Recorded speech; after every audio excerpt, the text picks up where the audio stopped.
Данная информационная программа предназначена и для людей с ограничениями зрения и слуха.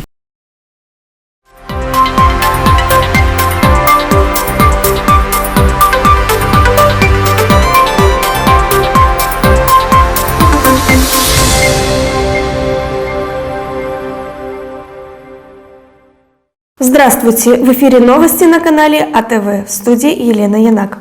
Основные новости на сегодня. Майя Санду посетила Румынию. То, что мы видим в Тимишоаре, мы хотим и для Молдовы.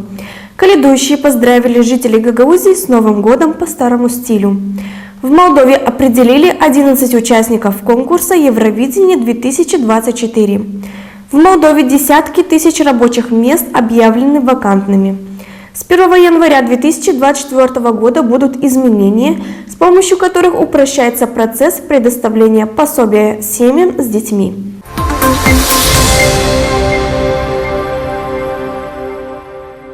Президентка Майя Санду посетила Тимишоара, город Румыния. То, что мы видим в Тимишоаре, то, что мы хотим в европейских городах, мы хотим и для Республики Молдова, сказала глава государства.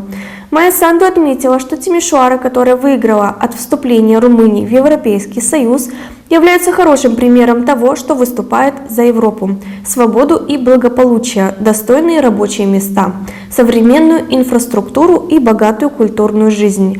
Также президентка провела беседу с молдавскими гражданами, проживающими в Тимишоаре, призвала их вернуться в страну, чтобы поддержать модернизацию Молдовы и вступление в Европейский Союз. Президентка является первым лауреатом награды Тимишоара за европейские ценности.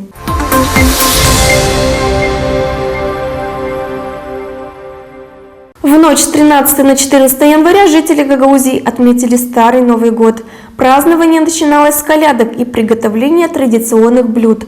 Старый Новый год является неофициальным праздником. Гагаузы называют его хэй-хэй. Дети и взрослые надевают народные костюмы, маски, берут колокольчики, музыкальные инструменты и ходят по домам. Поют колядки на гагаузском языке с пожеланиями мира, здоровья и плодородия каждому дому.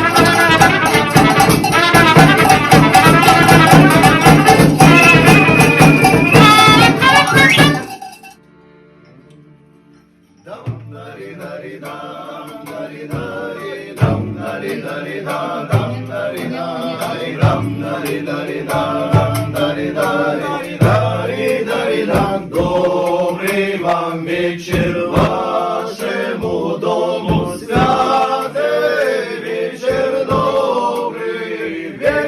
добрым людям на здоровья.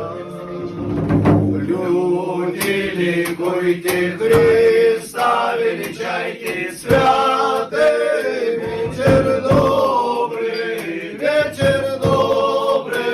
людям на здоровья.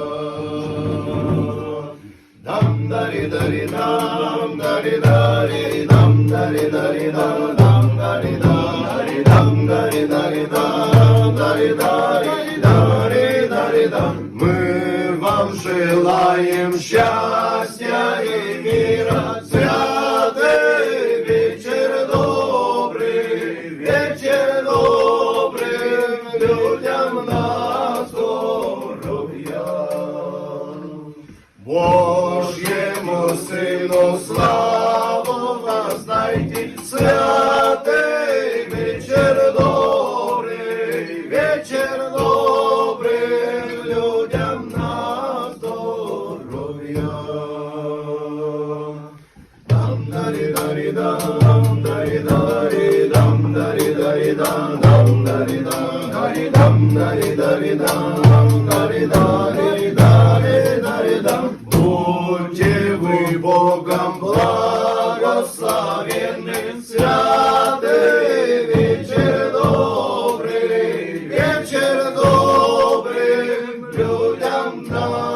В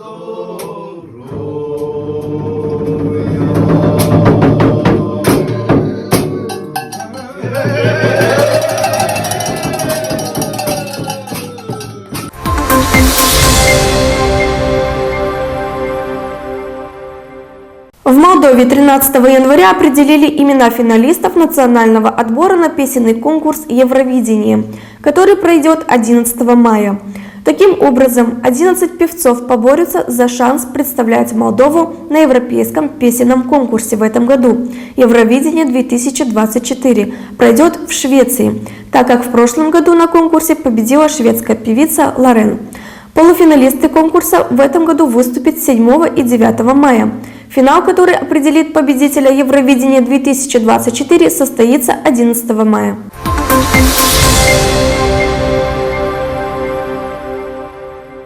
В Молдове объявлено вакантными 32 тысячи рабочих мест. Большинство из них в сфере легкой промышленности, торговли, транспорта, а также из государственного управления. Об этом сообщила для радио Молдова директор Национального агентства занятости Раиса Дагару. Большинство новых мест принадлежат частному сектору. Граждане хотят работать в частном секторе и хотят более высокой заработной платы. Люди, соответствующие квалификации и навыкам, требуемым работодателями, легче находят работу.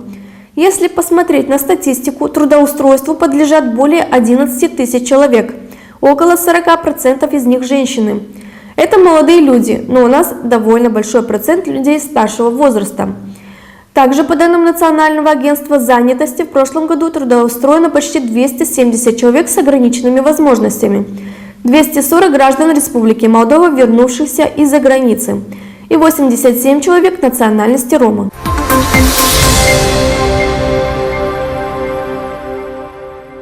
С 1 января 2024 года вступают в силу изменения, внесенные в нормативную базу, с помощью которых упрощается процесс предоставления пособий семьям с детьми.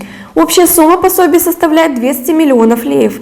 С 1 января 2024 года при установлении пособия не нужно подавать заявки.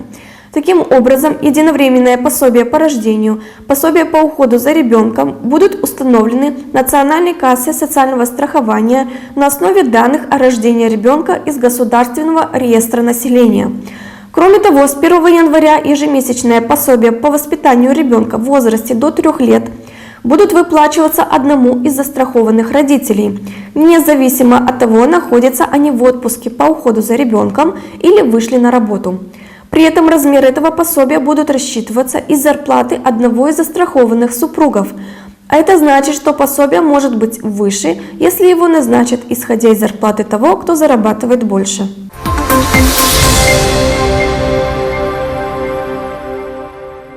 Это были все новости на канале АТВ. Подписывайтесь на наши социальные сети: Инстаграм, Контакт, Фейсбук, Одноклассники, сайт atv.md. До скорых встреч!